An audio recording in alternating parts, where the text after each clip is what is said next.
आज मेरी mummy papa को नहीं पता कि मैं दुनिया के सामने आ रही हूँ, मगर मुझे आना पड़ा, मुझे जीना है,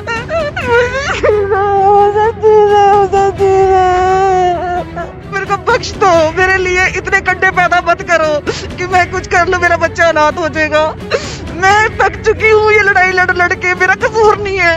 सोचो किसी महिला के लिए बहुत बुरी तरह प्रताड़ना मिले, उसको गिरफ्तार तक करवा दिया जावे, उस पर झूठे मुकदमे तक ठोक दिए जावे या फिर उसका शोषण तक कर दिया जावे और उसके बाद न्याय मिलना तो दूर, उस पर वैश्या का यानी कि ठप्पा लग जाए तो क्या बने। तो जीप होगी जिन लोगों पे न्याय की भीख मांगने खातर ये गई थी, उन लोगों ने भी इसका शोषण करने की सोची, कुछ तो शोषण कर दिया। एक कहावत है, बोला बैठ खेत ना खाया जाए तो खेत बचा नहीं करते, राह कठिन है दूर है मंजिल, पथ प्रदर्शक राह भटक गए, जिन्हें रक्षक समझे थी वो भक्षक बन गए। मेरे हस्बैंड की डेथ हो चुकी है, तो उनके जाने के बाद बहुत औखा हुआ जीना मेरे को। जब मैं अगर अच्छे कपड़े पहनूं, अगर मैं किससे बातचीत करूं तो मोहल्ला पड़ोस ढोरे की सोसाइटी, बड़े बड़े लोग, एक जो बेटा बोलते थे वो जान पे आ गए, डार्लिंग पे आ गए। मैं अपने मम्मी पापा को कुछ नहीं बता पाती थी, मैं डरती थी कि एक डॉक्टर रणवीर सैनी ने पिछले साल एक लड़की के साथ बलात्कार किया था, उसका मेन मुद्दा मेरे को बनाया गया कि इस लड़की ने बीच में मतलब कि ये मिली भगत है, और दो इंसान अश्विनी कारडा, अविनाश कारडा और वजीर सर, जिन्होंने आज तक मेरे को देखा नहीं, मैंने उनको नहीं देखा, उनकी बेटी हूँ मैं, और उन्होंने मेरे खिलाफ बयान दिए, उनके घर गई, उनके पैर पकड़े, उनकी फैमिली के पैर पकड़े कि मेरा रंडेपा गलत मत करो, मेरा खराब मत करो। मगर उन्होंने मेरे को 8 महीने 17 दिन जेल में काटे हैं। मैंने 8 महीने 17 दिन, मेरे वकील ने खुद जिस काले कोर्ट में मैंने विश्वास किया उसने मेरे साथ धोखा किया। मेरे ऑर्डर हुए थे 1 लाख के मेरे जमानत के, उन्होंने हमसे 3 लाख रुपए लिया, हमारे पास प्रूफ है, इनकी रिकॉर्डिंग्स भी है। सोचो किसी महिला के लिए बहुत बुरी तरह प्रताड़ना मिले, उसको गिरफ्तार तक करवा दिया जावे, उस पर झूठे मुकदमे तक ठोक दिए जावे या फिर उसका शोषण तक कर दिया जावे और उसके बाद न्याय मिलना तो दूर, उस पर वैश्या का यानी कि ठप्पा लग जाए तो क्या बने। फिलहाल जो महिला मेरे साथ खड़ी है उसकी आप बीती अपनी दर्द भरी कहानी सुनाओगी। वैश्या का ठप्पा इस पर लग चुका है, फिलहाल जड़े भी आवे है जावे है, ओड़े इसने वैश्या की नजर से देखे हैं, लेकिन तो जीप होगी जिन लोगों पे न्याय की भीख मांगने खातर ये गई थी, उन लोगों ने भी इसका शोषण करने की सोची, कुछ तो शोषण कर दिया। तो इससे भयंकर पीड़ा नहीं हो सकती, न्याय मिलना तो दूर की बात, वैश्या का ठप्पा इस पर लग चुका है। फिलहाल अपनी दर्द भरी कहानियां सुनाओगी कैमरा पे, पहली बार हो रहा है अभी जिस पर ठप्पा लग गया वैश्या का, वो अपनी कहानी सुनाओगी। यमुनानगर तो मैं लाइव हूँ और फिलहाल इनसे ये बताने तो पहले तो रो पड़े हैं, इनके हालात इसी हैं, तो मैं इनसे बारी बारी से पूछना शुरू करूंगा क्या दिक्कत होगी आपके साथ। ये देखो अभी भी फिलहाल ये है ना स्थिति, बताओ आप एक बार हिम्मत करके बताओ क्या दिक्कत होगी, बताओ हिम्मत करो बोलने की, हिम्मत करो बोलने की, बताओ जी। आपने लड़ाई जीतनी है आपकी? मैंने जीतनी है और मैं मजबूरी में, आज मेरे बच्चे ने मेरे को हिम्मत दी है कि दुनिया के सामने आओ बाबा, और जीना है हमने, मैंने मरना नहीं है। जस्ट मेरे को अपने ही लोग, ठीक है, जहाँ मेरा कुछ कसूर नहीं था वहाँ मेरे को मौत की तरह घड़ीस रही है 24 घंटे की, मैं मौत की तरफ जा रही हूँ। शुरुआत कहाँ से हुई, कहाँ से शुरुआत हुई आपके जीवन में? आपका भी नरक ये जीवन बन गया आपका, वैश्या का ठप्पा लग गया, कहाँ से? नरक तो तभी बन चुका था कि मेरे हस्बैंड की डेथ हो चुकी है, तो उनके जाने के बाद बहुत औखा हुआ जीना मेरे को। मतलब कि सोनिया परूथी मेरा नाम है। कहाँ से हो आप? मैं सढौरा डिस्ट्रिक्ट यमुनानगर से हूँ। मेरे पास एक बेटा है। कितने साल का है वो? 16 साल का। पति का निधन कब हो गया था? 2016 में। अच्छा, तो वैश्या का ठप्पा कैसे लग गया आपके ऊपर? उनके जाने के बाद मतलब कि मैंने अपनी जिंदगी जी अपने ससुराल वालों के साथ रह के, तो नहीं मतलब कि नहीं जी पा रही थी। जब मैं अगर अच्छे कपड़े पहनूं, अगर मैं किससे बातचीत करूं तो मोहल्ला पड़ोस ढोरे की सोसाइटी, बड़े बड़े लोग, एक जो बेटा बोलते थे वो जान पे आ गए, डार्लिंग पे आ गए। मैं अपने मम्मी पापा को कुछ नहीं बता पाती थी, मैं डरती थी कि आप बेटा बोलते थे वही आपको डार्लिंग बोलने लगे?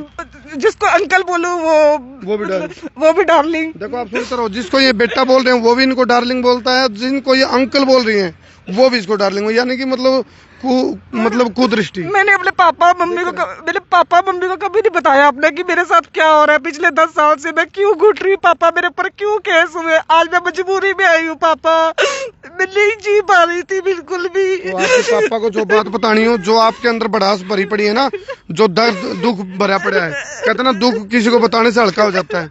आप एक बार हाँ। डैडी में गलत नहीं थी, मेरे ऊपर केस एक शतरंज रचा गया और कुछ नहीं था। मेरे को लोगों ने ये जो 420 के मेरे ऊपर केस डाले सब झूठे थे, ठीक है। मैं सोशल मीडिया पे आई, मैं फेसबुक इंस्टाग्राम चलाती थी, अपने बच्चे के साथ वीडियो डाल दी, उसमें भी मेरे को गलत कमेंट आने लगे, तू ये है वो है फलाना ढींचा, मार्केट में जाऊं वहां पे गलत लैंग्वेज। फिर कुछ लोगों ने केस, मेरे 2 जनवरी को एक डॉक्टर रणबीर सैनी ने पिछले साल एक लड़की के साथ बलात्कार किया था।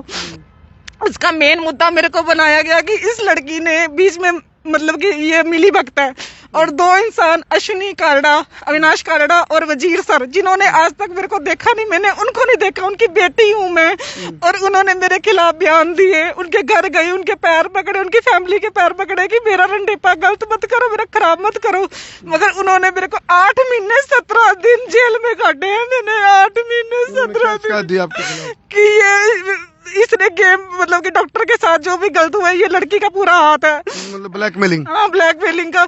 अगर आप लोग कहते हो कि मैंने ब्लैकमेल किया, आप मेरे घर चलो, मेरी बैंक की कॉपियां देखो, कहीं से डिटेल देखो, मैं नहीं गलत, ठीक है। मैं मेरा इंसाफ, मैं हर एक पासे गई।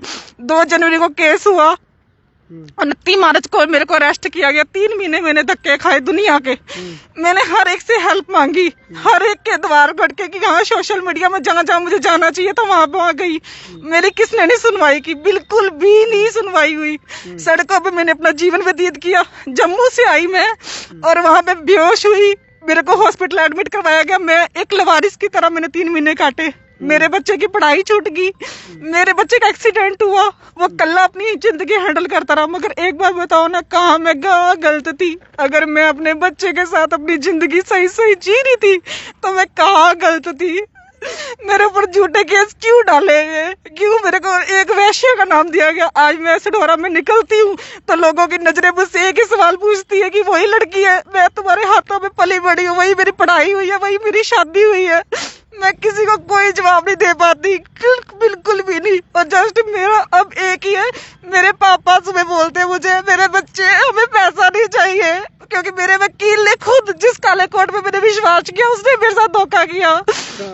वो मेरे ऑर्डर हुए थे 1 लाख के, मेरे जमानत के, उन्होंने हमसे 3 लाख रुपए लिए। हमारे पास प्रूफ है, उनकी रिकॉर्डिंग्स भी है, उनके बैंक के डिटेल भी है। ऑन रिकॉर्ड 1 लाख जाते हैं, ऑन रिकॉर्ड 1 लाख जाते हैं। और वैसे मेरे पापा से 3 लाख रुपए लिए। और परसों प्रधान जी ने 8-9 वकील थे वहां पे, उन्होंने भी सुनवाई नहीं की। उन्होंने भी आगे से ये धमकी दी कि लड़की हमारे आगे बोली है, हम इसको महिला थाने में से बंदे को, लेडीज को बुलाते हैं और इसको अरेस्ट कराते हैं। जस्ट मेरे लिए फिर से वो 11 महीने का पहले का शतरंज मेरे वकील ही कर रहे हैं। अब मैं कहाँ जाऊँ, कहाँ ना जाऊँ? आपने वकील के ऊपर जब ये आवाज उठाई भाई जमानत के उसके बेल के मेरे लाख रुपए लगते हैं और तुम 3 लाख रुपए ले रहे हो, तो उस एवज में दोबारा षड्यंत्र रच दिया। हाँ जी, हाँ जी। अब मेरे को धमकियां मिल रही है कि तेरे केस करेंगे। अब मेरे पास कुछ भी नहीं रहा, ना मेरे पास इज्जत बची, ना मेरे पास पैसा बचा, ना मेरे पास कुछ बचा। आज मेरी मम्मी पापा को नहीं पता कि मैं दुनिया के सामने आ रही हूँ, मगर मुझे आना पड़ा। मुझे जीना है, मुझे जीना है, मुझे जीना है, मुझे जीना है, मुझे जीना है, मुझे जीने दो सढौरे वाला, मुझे जीने दो प्लीज। डॉक्टर वीर सैनी, आपके भी बच्चे होंगे, आपका मेरे घर में 2.5 साल का आना जाना था। अब नाच अंकल मैंने भैया मैंने कुछ नहीं मांगा आपसे, मैं बेटी हूँ, मेरे को बख्श दो। मेरे लिए इतने कंडे पैदा मत करो कि मैं कुछ कर लूं, मेरा बच्चा अनाथ हो जाएगा। मैं थक चुकी हूँ ये लड़ाई लड़ के, मेरा कसूर नहीं है। मैं 8 महीने की जेल काट के आ चुकी, मेरी जो बदनामी करनी थी आपने कर चुके हो। बस करो, बस ये लड़ाई यहीं पे खत्म कर दो, नहीं तो कुछ हासिल नहीं होगा किसी को भी। आप बीच में कुछ गलत कदम उठाने की सोचते हो, इस तरह की सोचते हो? मैं कल भी उठाने लगी थी, मेरे पापा परेशान है। मेरे पापा तो देखो, ये गलत कदम मत उठाना। हम इस वीडियो के पीछे हमारा मकसद इनकी पीड़ा को रखवा के इनको इनके जख्म पर नमक मिर्च डालना नहीं है भाई। यदि आप देखो, मैंने इनको बताया था भाई आत्महत्या सुसाइड कोई सोल्यूशन नहीं है। आप अपनी बात रखो, अंदर जो जख्म दुख पीड़ा दर्द भरे पड़े हैं उनको एक बार बाहर आने दो। और मैं ये भी नहीं कह रहा भाई, जस्टिफाई नहीं कर रहा जो इन्होंने बात रखी। हालांकि नुकार प्रत्यक्ष को प्रमाण की आवश्यकता नहीं होती। ये भी एक कहावत है, बोला बैड खेत ना खाया जाए तो खेत बचा नहीं करते। राह कठिन है दूर है मंजिल, पथ प्रदर्शक राह भटक गए। जिन्हें रक्षक समझे थी वो भक्षक बन गए। वकील बाबू, मैं आप तो जरूर कहूंगा, आपने इनका केस लड़ा है तो गापर नून मिर्च ना छिड़को। यदि बेल की फीस 1 लाख गई है तो फीस आपकी जायज जो बने वह ले लो, बाकी 3 लाख क्यों ले रहे हो? ले लिया उन्होंने 3 लाख रुपए एफडी के नाम के लिए, फीस मैंने अलग से दी है, फीस मैंने अलग से दी है। और जिनके साथ आप कह रहे हो 2.5 साल आपके घर पे आना जाना रहा, उनके साथ संबंध बने। हमारे फैमिली रिलेशन थे, हमारे फ्रेंड थे। मगर एक बात सुनो ना, मैं डॉक्टर नबीज अली को एक ही मैसेज दूंगी, जिस बच्चे का सिर पे हाथ रख के तुमने ये बात बोली थी कि कोई टेंशन मत लियो माई, तेरे हम बैठे हैं सिर पे, तेरे अंकल समझ लो, जो मर्जी समझ लो, ठीक है। मगर आज मैं दुनिया के सामने बोलती हूँ, मेरे को विधवा हो गई थी मैं, ठीक है। मुझे इतना दुख तब नहीं हुआ था जब मेरे ऊपर आज ये तुमने सब लोगों ने, सढौरा के लोगों ने, आसपास के जो गांव के लोगों ने, जो मेन बंदे हैं, उन्होंने मेरे ऊपर जो तमाचा मारा रंडेपे पे, मेरा रंडेपा तुमने गंदा कर दिया। तो आपने संबंध क्यों बनाए? मेरी फ्रेंडशिप थी जी, उनके साथ संबंध नहीं थे। मेरी फ्रेंडशिप थी, दोस्ती थी, आना जाना था उनका बस हमारे घर में। बस प्यार मुलाजा था, एक थाली में खाना पाना था, जैसे परिवार। पैसे मांगे थे उनसे? नहीं, मैंने कुछ नहीं मांगा। उन्होंने किसी के साथ मतलब कि बलात्कार का केस था उनका, तो उन्होंने बाहर से बाहर समझौता कर लिया, ठीक है। तो उन्होंने कहा, जब उन्होंने रीओपन केस करवाया तो उन्होंने ये बोला कि आपके वो हैं, मतलब कि इस लड़की का हाथ है बीच में। तो मैंने बोला, जिस दिन मेरे को पता भी नहीं कि इन्होंने केस फाइल करवाया, मैं 8 तारीख तक अपनी शॉप पे बैठी रही, ठीक है। तो मेरी लोकेशन चेक करवा लो, मेरा कुछ भी चेक करवा लो। इन्होंने क्या हुआ, जब इनके ऊपर केस हुआ तो नॉर्मली हम जैसे एक फ्रेंड के नाते इनको सहानुभूति देने के लिए फोन किया, तो इन्होंने वही रिकॉर्डिंग्स मेरे जज के सामने रखी। नॉर्मली बात को बढ़ाते रहे, वही रिकॉर्डिंग चेक के उन्होंने आगे रख दी। अच्छा। कि सबूत के, और मेरे मन में ऐसा कुछ भी नहीं था, ठीक है। नहीं, जब आपने बात करी तो उन्होंने बात करी थी वो जब उनका केस हुआ तो मैंने उनको बोला, मैं कहा आपने क्या किया? कहते नहीं मैंने नहीं किया, मुझे फंसाया गया। मैंने उनको, मेरे बच्चे ने भी साथ दिया उनका कि अंकल हम आपके हर सुख दुख में खड़े, आप गलत नहीं हो। मगर 2 महीने के बाद उन्होंने केस रीओपन करा और हमारे ऊपर ही सारी बात डाल दी। रीओपन क्यों करवाना पड़ा? मुझे नहीं पता, वो कहते हैं कि रीओपन करवाया, मेरे को फंसाया गया। वो 48-49 साल के हैं, वो कह रहे मेरे से जबरदस्ती रेप किया किसी लड़की ने। ऐसे कैसे किया जब आपके किसी और लड़की का मामला? हाँ जी, आपका नाम? हाँ जी, मेरे ऊपर डाल दिया उन्होंने कि अपनी दुश्मनी निभाई है तूने, ठीक है। मैंने को किस चीज की दुश्मनी निभानी है सर जी, ये एक बात बताओ। आप भी, आपके पास भी लड़की है, ठीक है। मगर आप ये देखो ना, आपने जो मेरे साथ दुश्मनी निभाई है, ठीक है, मेरे को 8 महीने की जेल कटवाई है, ठीक है। किस बलबूते पे? मेरा कसूर क्या था? चलो अभी मेरा कसूर क्या था? मैं तो सिर्फ एक ही, दुनिया से, जनता से एक ही बोलूंगी कि मैं वो बेटी हूँ जो अपने बच्चे को गरीबी में भी पाल रही हूँ। अगर मेरे साथ कुछ भी होता है, मेरा बच्चा रुलेगा, तो ये दुनिया मेरे बच्चे की माँ बाप है, उसको इंसाफ आप लोग दिलवाओगे। आप लोग कहते हैं ना बेटी बचाओ, एक विधवा को हक है जीने का, तो मैं जीना चाहती हूँ, मैं मरना नहीं चाहती। मेरे को मैं शिकायत दर्ज नहीं करवाती, मेरे कहीं भी सुनवाई नहीं है। मेरे को विज सर से उम्मीद है, निर्विज सर से पूरी उम्मीद है। मैं उनके पास पेश हुई थी, मगर मैं बेल के बाद उनके पास नहीं गई। महिला आयोग में गई? मैं कहीं नहीं जाती, कहीं सुनवाई नहीं है। मैं आपको नंबर दूंगा। नहीं सुनवाई, नहीं सुनवाई। गए हो आप? नहीं, मैं कहीं नहीं गई, नहीं गई। महिला आयोग के चेयरपर्सन है, उनका मैं नंबर दूंगा, एक बार उनसे मिलना। और यदि आपकी बात में दम हो गया, फैक्ट होंगे, तो वो आपकी मुझे इंसाफ नहीं दिलवाना, आपने मेरे बच्चे को इंसाफ दिलवाना, मेरे हस्बैंड को इंसाफ दिलवाना है, क्योंकि मेरे सिर पे कोई भी नहीं है इस टाइम। चलो फिलहाल जो सोनिया ने अपनी पीड़ा दुख दर्द और रखा है, एक वैश्या का ठप्पा इनके ऊपर लग चुका है। आप बताओ इनकी बात में कितना दम है। हालांकि मैं किसी बात को बतौर पत्रकार जस्टिफाई नहीं कर रहा, लेकिन इनने जो बात रखी है, इनका प्रत्यक्ष को प्रमाण की आवश्यकता नहीं। दूसरा पक्ष, जिस पक्ष पर आरोप इन्हें लगाए हैं, वो पक्ष भी अपनी बात कैमरा पर आके रख सके हैं कि भाई सोनिया गुमराह कर रही है या इनकी बात में दम नहीं है, बतौर सबूत कोई बात रखना चाहो तो रखें। लेकिन एक चीज़ जरूर मैं कहूँगा, जिन तक न्याय की भीख मांगने के लिए सोनिया जावे है, कम से कम वो तो इसका शोषण ना करो। बैठ खेत ना खाओगे तो खेत बचा को नहीं। आपके घर में भी बाण बेटी है, तो इस हिसाब से मैं जरूर अपील करूंगा या भाई वकील साहब तक जरूर कहूँगा भाई घा पर नून मिर्च ना छिड़को। यदि आपकी जो जेन्युइन फीस है वह ले लो, लेकिन बेल के 3 लाख बताना, 1 लाख के 3 लाख बताना, या तो उसकी ऑनलाइन भी तो होती होगी उसकी फीस का रिकॉर्ड, या फिर नहीं, उन्होंने कुछ फीस का हमारे को कोई स्लिप नहीं दी। जब हमें स्लिप होती है उसकी बकायदा नहीं दी, नहीं उन्होंने ये बोला। अब उन्होंने मेरे पापा जी को ये कैसे पता चला 1 लाख है 3 लाख नहीं है? वो मेरे पापा को शक था। पापा कह रहे कि ना मेरे को ना बेटे शक है, तेरी ऑर्डर कॉपी निकलवा। मेरे पापा को नहीं समझ, जिसका बच्चा 8वीं ने जेल काट के आया, ठीक है। पापा कह रहे मेरे को डाउट लग रहा है कि तेरे। मैंने फिर जब वकील साहब के पास गई, मैं कहा सर मेरे को ना स्लिप तो दे दो। कह रहे अगले चक्कर में हो गया। अगले चक्कर करते करते 1.5 महीना हो गया। अब लास्ट में उन्होंने मेरे पापा को परसों ये बात बोली कि तेरी लड़की ने कहा था कि 2 लाख मार ले और मेरे पापा को मत बताना। बताओ। चलो मैं एक बार अपील करूंगा, जो महिला आयोग की चेयरपर्सन है रेनू भाटिया, उन तक हम इस बात को, इस वीडियो का लिंक भी भेजेंगे और आपको मैं उनके संपर्क सूत्र भी दूंगा। लेकिन मैं फिर भी कहूँ, ना पक्ष, देखो मेरी पत्रकारिता ना पक्ष ना विपक्ष, मैं हूँ निष्पक्ष। दूसरा पक्ष भी अपनी बात आके कैमरा का आके रखना चाहे तो रख सके है।